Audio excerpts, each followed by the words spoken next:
Good afternoon, everyone, and welcome to the Midwest and Great Plains Drought and Climate Outlook for January 16th, 2014.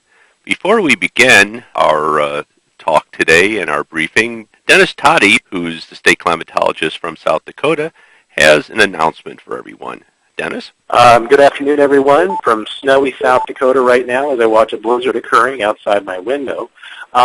We are going to be sending out a survey to everyone. It looks like it will probably be released about Tuesday. The purpose of what we're doing with this survey is to get some feedback from the people who have attended the webinars, even if you've only attended some of them or reviewed some of the materials or listened to them afterwards.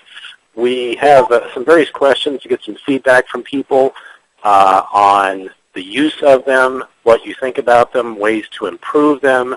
Are there any decisions that were made because of them that we can point to? If our hope is to gather some information, make changes to the webinars based on that, and may be able to attract some more resources to trying to put more of these together. So please do answer the survey when you receive that. Probably will be coming out on this coming Tuesday, and we'll have it open for a bit of time. So whatever comments you have, we would appreciate them. Thank you very much. Thank you, Dennis. And now let's go to our briefing. Dr. Stuart Foster, state climatologist for Kentucky at Western Kentucky University, will be doing the briefing today. And Stu, it's all yours. Thanks so much, John. It's a pleasure to be here, and I'm glad that everyone was able to take time out from your schedule to be with us, and whether you're watching a blizzard outside your window or something else. The first slide there that you see gives a little bit of background information. Recognize the folks that are helping to bring this webinar to you today. Note that our next webinar will be February 20th at 1 p.m., so you mark that on your calendar. And information there where you can access future climate webinars and also go back and look at those that have been archived. When we get done here, the moderator will be available to take questions here at the end of the presentation. I'm going to start out taking a look at current conditions and the little broader context for current conditions. Look back at 2012 and 2013. We've just concluded the year 2013, and it's been an interesting couple years as we move into the new year. And then we'll focus in a little bit more on the past month, take a look at current drought status in areas that are still dealing with that, take a look at snowpack and runoff issues, and we'll be inviting Kevin Stamm to come in and make some comments there in that part of the presentation. Go back and look at the last couple years. Just strikes me that as we talk quite a bit about climate and the climate change in the media, climate variability is a very, very significant component of climate. And if we look back at 2012, 2013, we certainly see some extremes of variation in portions of the central region. So there's a map that shows temperature departures in 2012, and again, it's averaged over the entire year, but you can see that the central region was well above normal temperature average for the year in almost all portions of the region. And then we came into 2013 and went the opposite direction, and nearly everyone was either normal or below normal in terms of temperatures for the year 2013. And then if we look at precipitation, a little more complex as we would expect, but go back to 2012, and certainly a year that we experienced a very significant, historically significant drought. And some folks are still dealing with that situation, while for others that is a thing of the past. You take a look at the precipitation maps there in terms of percent of mean precipitation. Nearly all of the region being below normal in terms of precipitation in 2012, and some of the areas in the eastern part of the Midwest that came in near normal to above, that was because they started recovering in the second half of the year, later on in the year, and still experience very significant drought. And then coming into 2013, much of the region experiencing near normal to well above normal precipitation as a percentage of mean. So just highlights the tremendous variability that we see. Now, there were some exceptions to that, as we'll take a look at here when we go along, when we get to the areas of Nebraska, Kansas, Colorado, some areas that have remained dry for the most part throughout that period.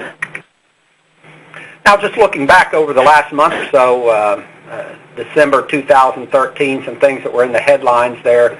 Certainly the cold weather that we experienced in December, and we've seen again here into January quite a bit. Drought continuing, very similar footprint in the western portion of central region, and very much concerned, though it's not part of our reporting area here as we get out farther west. That's something we need to keep in mind. Looking at temperature ranks to put things in a little bit more context, a little perspective on what we've seen. December ranked among the coldest Decembers on record, as you can see in the map on the upper left, showing December. And then if we look over the little bit longer 3-month period, October to December, again, not quite as extreme in some areas, but among the coldest 3-month periods on record. Moving on to the next slide, looking at precipitation then, here we're looking at patterns that have been above normal, and we see many states that have experienced near their wettest December, or certainly above normal in terms of wetness. Likewise for the period October through December, so suggesting a weather pattern that's been fairly persistent throughout the region. 30-day precipitation, as we zoom in a little bit on our time scale, accumulated precipitation in terms of departure from mean. You see that there's a wet region really coming up the Mississippi Valley into the Ohio River Valley with some very heavy precipitation amounts. Areas that were near normal otherwise to slightly below normal as you move farther west. And when you look at that as a percentage of the mean precipitation, get a little bit different angle, but essentially the same story. You've got some areas that well exceeded normal precipitation, but we still have some dryness out there. In some cases, that's in areas that have been dry now for quite a while. Looking at the colder temperatures in the blues to the purples on the map to the right with departures from mean, the browns to reds are the warmer colors, okay, indicating above normal temperature deviation. The greens on the map to the right are indicating below normal temperatures. So the scale shows there at below the map. Soil moisture anomalies.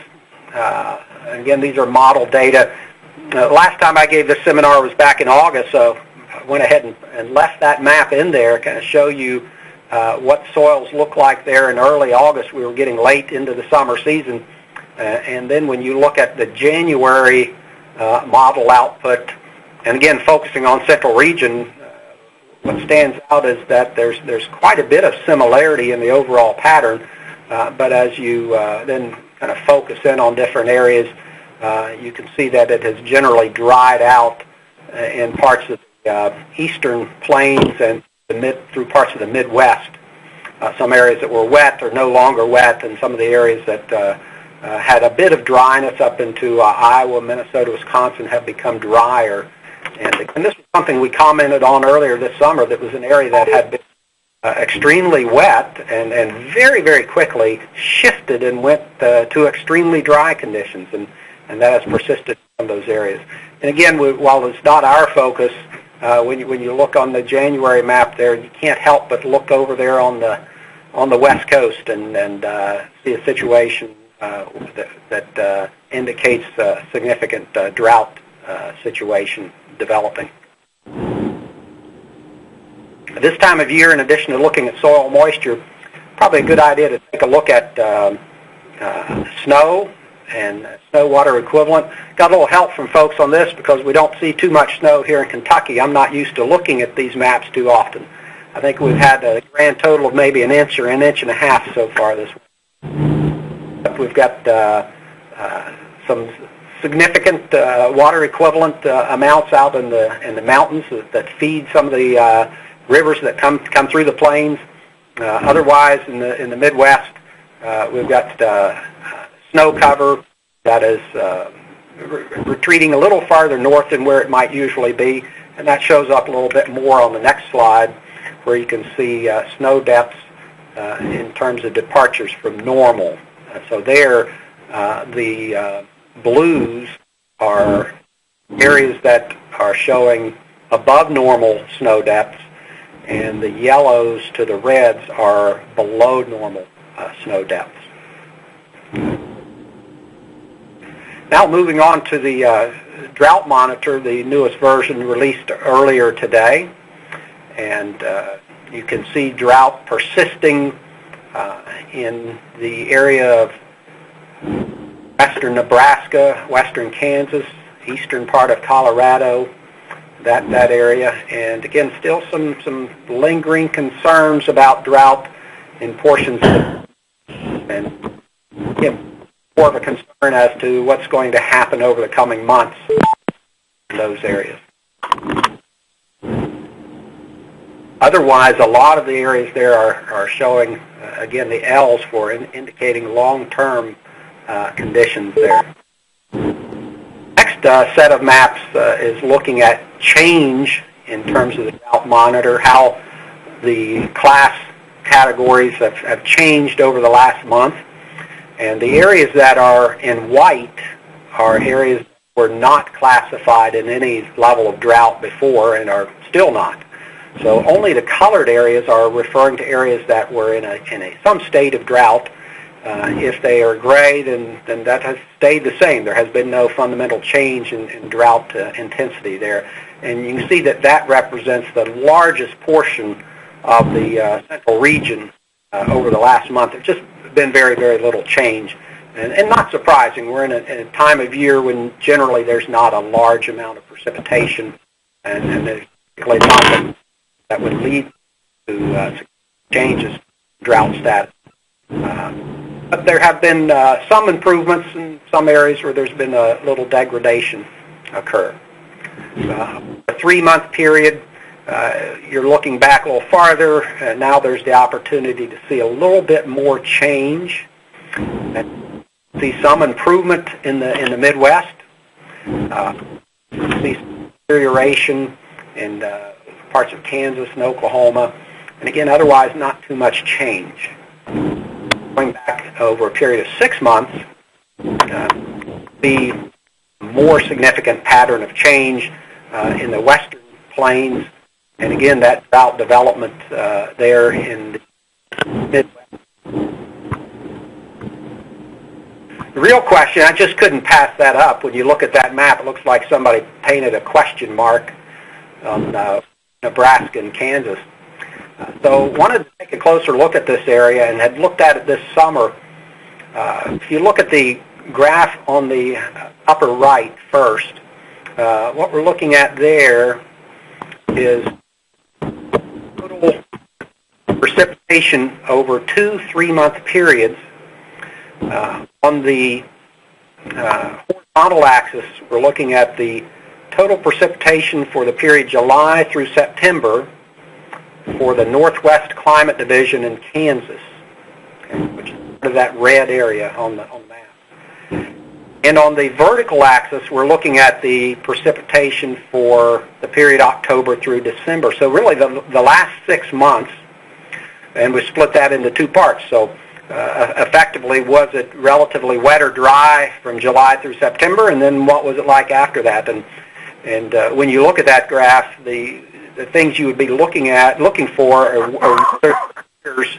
In particular, we're looking for 2013, whether it tends to be plotted as an outlier somewhere. Instead, it's kind of pretty much in the middle of the cloud of points there for the most part, suggesting that cumulative precipitation for the July-September period the late summer period was pretty typical historically, when you look at the years going back to 1895.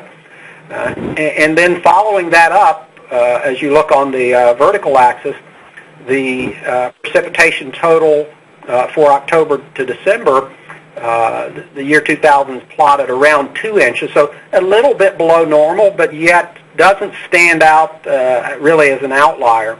So when you just look back over the last 6 months, Northwest Kansas, as a representative of that region, suggests that, yeah, it's dry, but it's not historically significant. But look at the second part of that slide, we get a little different picture, because now we're looking back over a longer time span. And we've got to go back and, again, look at the context of 2012. So the graph on the upper right is just looking at the last 6 months, second half of 2013. When we go back to 2012, there we're looking at 2-year accumulated precipitation. It would be similar to what you would get from a 24-month SPI value. I just went through and accumulated the precipitation totals, and you can see that year 2012, 2013, that 2-year period ranks as the 7th driest such period. And you go back and look at the company that is keeping you've got the years in the mid-1950s, and then you go back to the 1930s, and then the only other 2-year period that comes in there is 2002 to 2003. So the drought situation in that area certainly qualifies as a longer-term drought situation, and comparable to situations that we've seen back in the Dust Bowl period and back in the 1950s. They want to keep an eye on that moving forward. So what I'd like to do, though, is we're getting into some slides now looking at snowpack and stream flow, and I'd like to turn that over to Kevin Stam to talk a little bit about this next set of, I think, 3 to 5 slides, if he would. It looks like it is a plot of the Arkansas River Basin snowpack time series. And I believe it is showing that the current conditions are roughly about normal, so we can advance to the next one.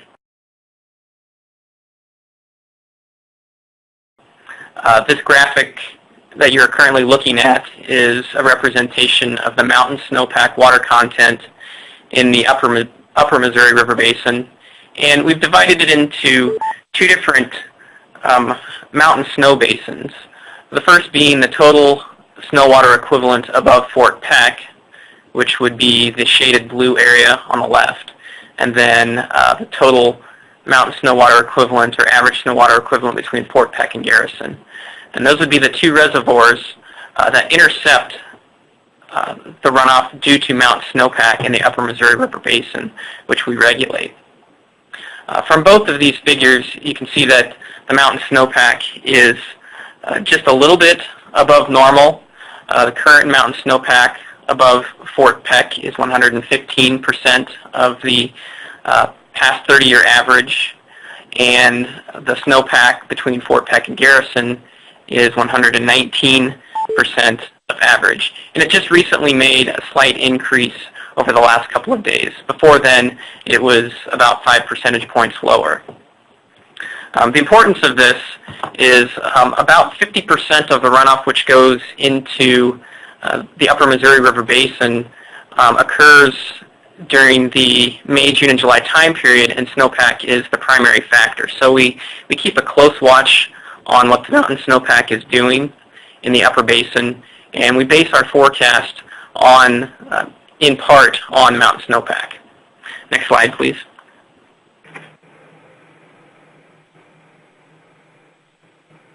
And this is a graphic representing the total amount of storage in the Missouri River main stem system. There are 6 large reservoirs on the Missouri River, which the Corps of Engineers operates for 8 authorized purposes, which include flood control, hydropower, water supply, and navigation, among other things. And the system regulates, regulates a little over half of the entire Missouri River Basin. So we're handling a large amount of water which goes in. On average, about 25.2 million acre-feet of water will enter the system in a year. And in the past year, we had about 25.1 million acre-feet enter the system. This was 2013. Now in 2012, we had 19 million acre-feet enter the system, and the drought did impact the amount of storage in the system. So I'm looking at this graphic and the various zones in here. We like to see the amount of water in the system close to that, the base of that annual flood control multiple use zone, or the top of the carryover multiple use zone. The carryover multiple use zone would be our bank account of water which we use during times of drought. And so that 2012 drought did impact the system by lowering that amount of storage by about 6 million acre-feet. And it's currently 6 million acre-feet below that top carryover multiple use zone. With our current forecast, we're forecasting on March 1st for that system to be about at that same level. And we're currently have implemented drought conservation measures to partially limit the amount of water so that we can begin to recover the amount of water in storage in the main stem system. Next slide, please.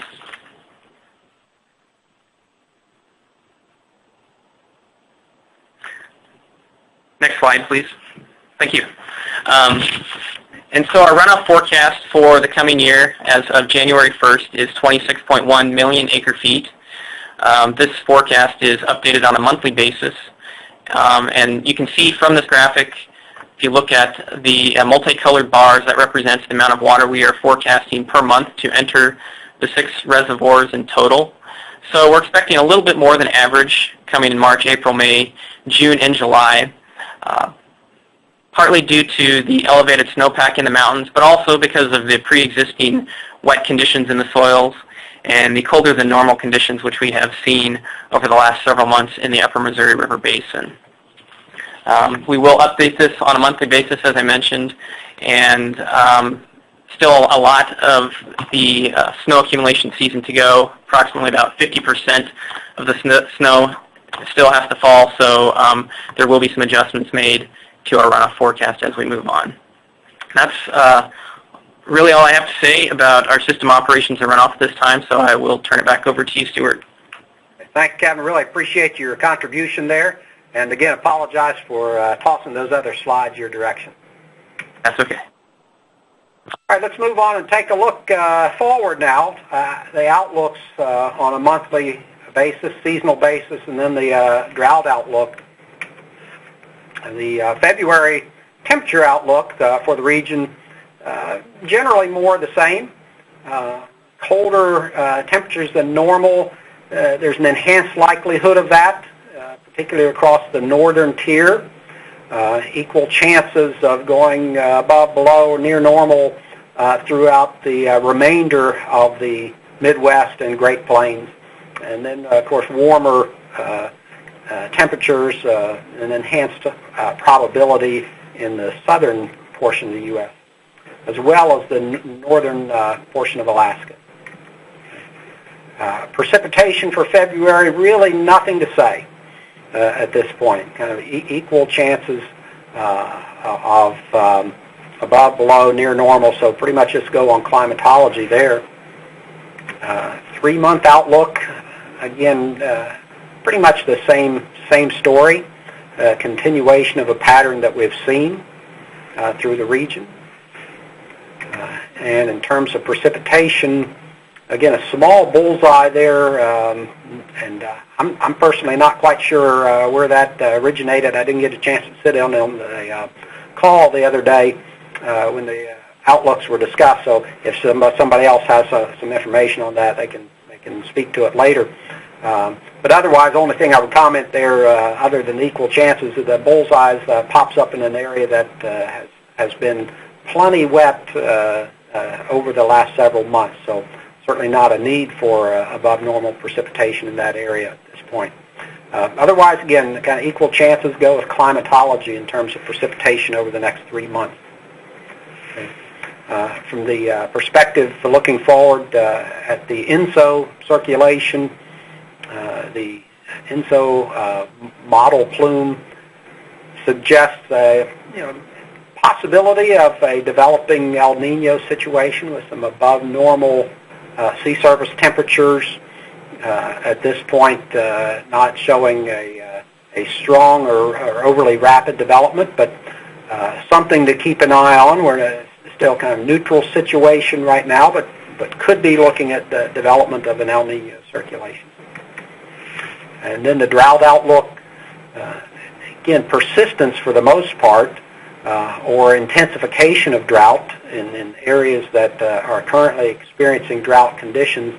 A little bit of improvement there, a little farther east in the Midwest, again into the eastern portion of Iowa and into Illinois, and again otherwise those areas have been quite wet recently. So to summarize, we've recently seen colder than normal conditions. We've seen drought persist in portions of the Great Plains and Midwest. Wet conditions persisting over the eastern portions of the Midwest, and snowpack conditions being normal to good in most areas feeding rivers of the Great Plains. In terms of outlooks, INSO neutral, but possibility of El Nino conditions developing. Drought conditions expected to persist or intensify. Cooler than normal pattern likely to persist across northern areas.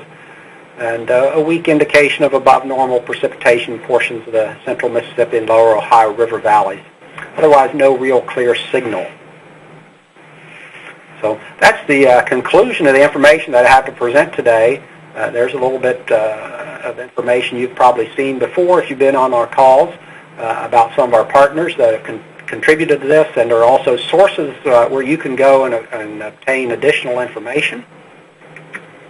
And with that, I certainly thank you for your time and attention, and send it back to the moderator. The leader has unmuted your line. Thank you, Stu, and I've unmuted everyone's line. If you have a question, just go ahead and speak up. Hi, this is Brandon with the Port Authority in Kansas City, Missouri. Can everybody hear me? We sure can. Yep. Go ahead. Hi. I had put a question up on the little chat bar here. I was curious with all these forecasts and that we're at about 50 and will be expected to be at about 50 million acre feet in March. With all of the forecasts, when are we anticipating that we'll get past that 56 million acre feet level? Because it sounds like we'll have a fairly considerable runoff coming in the next few months. We would ask Kevin maybe if he has an answer for that. Kevin Stan?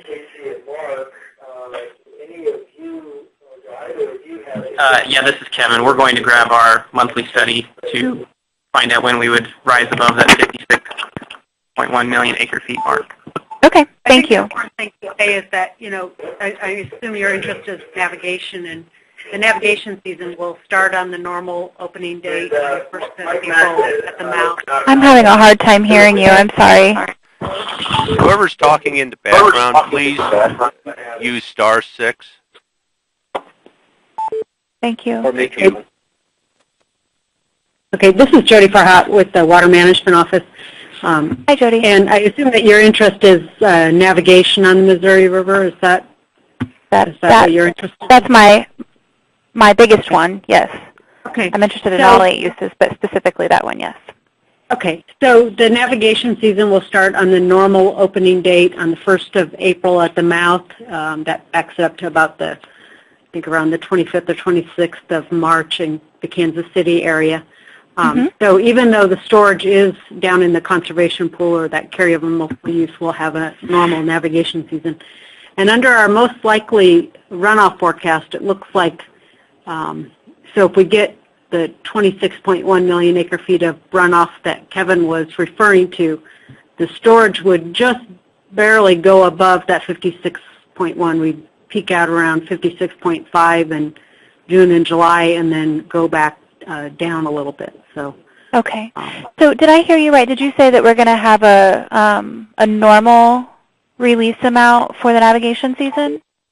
No, it'll be a normal opening day. So okay.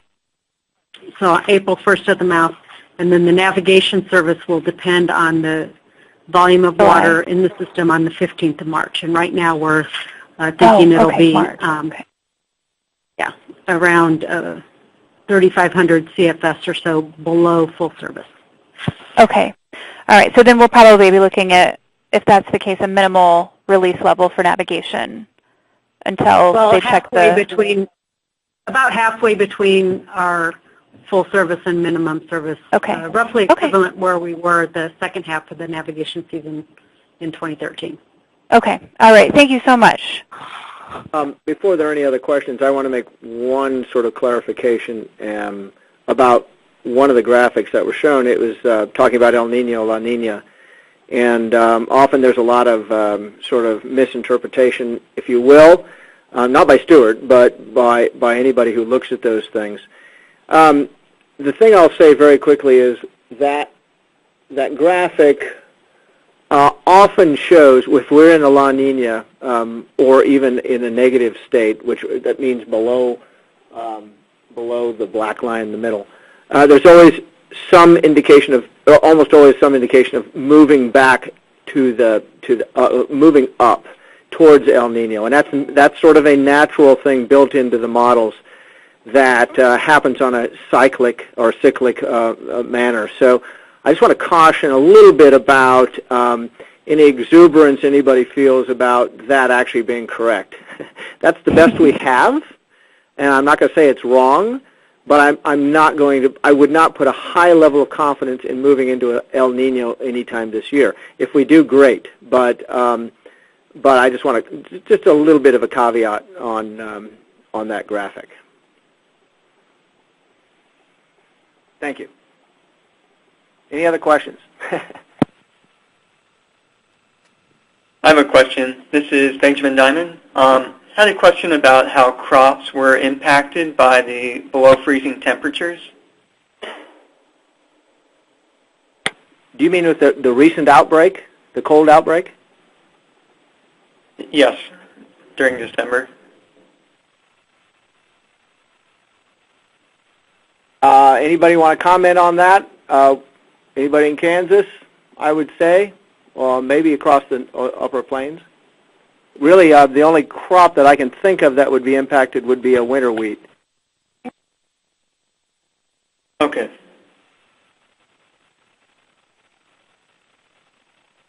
No? Okay. Hear me? Yeah, if you speak up a little bit. Okay, I'll try speaking up more. In Kansas, where winter wheat's the big concern, that we had quite a bit of snowpack and some wetter soils, but there's an area in north central Kansas where 2-inch soil temperatures got cold enough to bring up concerns. The amount of damage won't really be discernible until it starts green up. Thank you, Mary. Any other questions for Stu or any of us today? Okay, very good. Well, thank you everyone for joining us today, and we hope to see you again next month, and have a good day.